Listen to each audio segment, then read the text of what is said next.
പശ്ചിമ African രാജ്യമായ Sudan ഒരു വർഷത്തിലേറെയായി ആഭ്യന്തര യുദ്ധത്തിന്റെ പിടിയിലാണ്. 2023 ഏപ്രിലിൽ ആരംഭിച്ച സംഘർഷം രാജ്യത്തെ ഒരു പൂർണ്ണമായ മാനുഷിക ദുരന്തത്തിലേക്കും പശ്ചിമ ഡാർഫൂർ മേഖലയെ നരഹത്യയിലേക്കും തള്ളിവിട്ടിരിക്കുകയാണ്. ലക്ഷക്കണക്കിന് ആളുകൾ പലായനം ചെയ്യപ്പെടുകയും രാജ്യത്തിന്റെ പല ഭാഗങ്ങളിലും കടുത്ത ക്ഷാമം ഉടലെടുക്കുകയും ചെയ്തു. ഈ യുദ്ധത്തിന്റെ അടിസ്ഥാന കാരണം സൈനിക അധികാരം പങ്കുവയ്ക്കുന്നതിലെ തർക്കമാണ്. 2019 ഒമർ അൽ ബഷീറിനെ പുറത്താക്കിയതിന് ശേഷം അധികാരം പങ്കുവച്ചിരുന്ന സുഡാനിലെ രണ്ട് സൈനിക വിഭാഗങ്ങളാണ് ഇപ്പോൾ പരസ്പരം പോരടിക്കുന്നത്. സുഡാനീസ് ആംഡ് ഫോഴ്സ് SAF, സുഡാന്റെ ഔദ്യോഗിക സൈന്യം.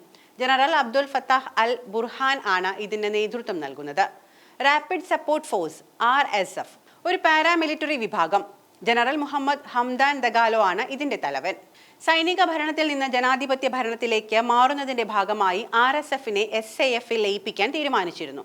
എന്നാൽ ലയനം എങ്ങനെ നടപ്പിലാക്കണം, ആരായിരിക്കണം പുതിയ സംയുക്ത സേനയുടെ തലവൻ എന്നതിനെ ചൊല്ലിയുള്ള ഇരു നേതാക്കളും തമ്മിലുണ്ടായ അധികാര വടംവലി സായുധ പോരാട്ടത്തിലേക്ക് വഴിമാറുകയായിരുന്നു.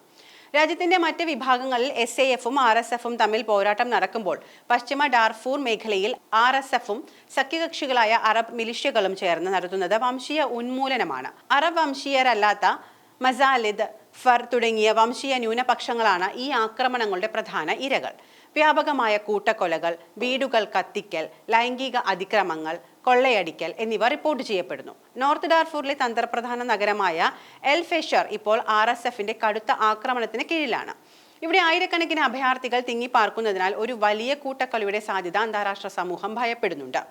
ഡാർഫൂറിൽ നടക്കുന്നത് നരഹത്യയാണെന്ന് യുണൈറ്റഡ് സ്റ്റേറ്റ്സ് സർക്കാർ ഔദ്യോഗികമായി പ്രഖ്യാപിച്ചു കഴിഞ്ഞു. ലോകത്തിലെ ഏറ്റവും വലിയ പലായനം. സുഡാൻ ഇന്ന് ലോകത്തിലെ ഏറ്റവും വലിയ പലായന പ്രതിസന്ധിക്ക് സാക്ഷ്യം വഹിക്കുകയാണ്. ആഭ്യന്തരമായും അയൽ രാജ്യങ്ങളിലേക്കുമായി 14 ദശലക്ഷത്തിലധികം ആളുകൾ പലായനം ചെയ്തു കഴിഞ്ഞു. യുദ്ധം കാരണം കർഷകർക്ക് കൃഷി ചെയ്യാനോ സഹായം എത്തിക്കാനോ കഴിയുന്നില്ല. രാജ്യത്തിന്റെ പല ഭാഗങ്ങളിലും കടുത്ത ക്ഷാമം പ്രഖ്യാപിച്ചു കഴിഞ്ഞു. 5 ദശലക്ഷത്തിലധികം ആളുകൾ പട്ടിണിയുടെ വക്കിലാണ്. ആരോഗ്യ സംവിധാനം തകർന്നു. തലസ്ഥാനമായ ഖാർത്തുമും മറ്റ് നഗരങ്ങളിലെയും ആശുപത്രികൾ മിക്കവാറും തകർന്നു. ആരോഗ്യ പ്രവർത്തകർക്ക് ജീവൻ പോലും നഷ്ടപ്പെടുന്ന അവസ്ഥയാണ്. യുദ്ധത്തിൽ നേരിട്ടും രോഗങ്ങൾ, പട്ടിണി എന്നിവ കാരണം പരോക്ഷമായും ലക്ഷക്കണക്കിന് ആളുകൾ മരിച്ചു എന്നാണ് കണക്കുകൾ സൂചിപ്പിക്കുന്നത്.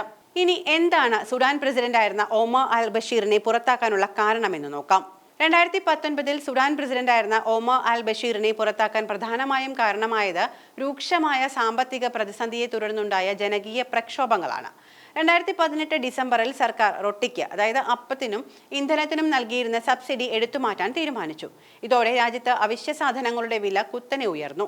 റൊട്ടിയുടെ വില 3 ഇരട്ടിയായി വർദ്ധിപ്പിച്ചത് പാവപ്പെട്ട ജനങ്ങളെ രൂക്ഷമായി ബാധിച്ചു. സുഡാന്റെ പ്രധാന വരുമാന മാർഗമായിരുന്ന എണ്ണപ്പാടങ്ങൾ തെക്കൻ സുഡാൻ വേർപിരിഞ്ഞപ്പോൾ നഷ്ടമായത് സാമ്പത്തികമായി രാജ്യത്തെ തകർത്തു.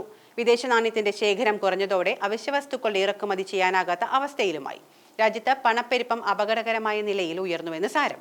2018 ഡിസംബർ 19 റൊട്ടിയുടെ വില വർധനവിനെതിരെ അദബാറയിൽ ആരംഭിച്ച ചെറിയ പ്രകടനങ്ങൾ അതിവേഗം രാജ്യത്തിലെ മറ്റു നഗരങ്ങളിലേക്ക്, പ്രത്യേകിച്ച് ഖാർത്തൂമിലേക്ക് വ്യാപിച്ചു. പ്രക്ഷോഭം ആദ്യം വില വർധനയിൽ നിന്ന് ആരംഭിച്ചതായിരുന്നുവെങ്കിലും പിന്നീട് അത് 30 വർഷം നീണ്ട ബഷീർ ഭരണത്തിന്റെ അന്ത്യം അവകാശപ്പെടുന്ന മുദ്രാവാക്യങ്ങളിലേക്ക് വഴിമാറി. സുഡാനീസ് പ്രൊഫഷണൽ അസോസിയേഷൻ ഉൾപ്പെടെയുള്ള തൊഴിലാളി സംഘടനകളും യുവജന വിഭാഗങ്ങളുമായിരുന്നു പ്രക്ഷോഭങ്ങൾക്ക് നേതൃത്വം നൽകിയത്. ഡാർഫൂർ യുദ്ധവുമായി ബന്ധപ്പെട്ട് നരഹത്യ, യുദ്ധക്കുറ്റങ്ങൾ, മനുഷ്യരാശിക്കെതിരായ കുറ്റകൃത്യങ്ങൾ എന്നിവ ചുമത്തി ഒമർ അൽ ബഷീറിനെ അറസ്റ്റ് ചെയ്യാനായി അന്താരാഷ്ട്ര ക്രിമിനൽ കോടതി 2009 2010 വാറന്റുകൾ പുറപ്പെടുവിച്ചിരുന്നു.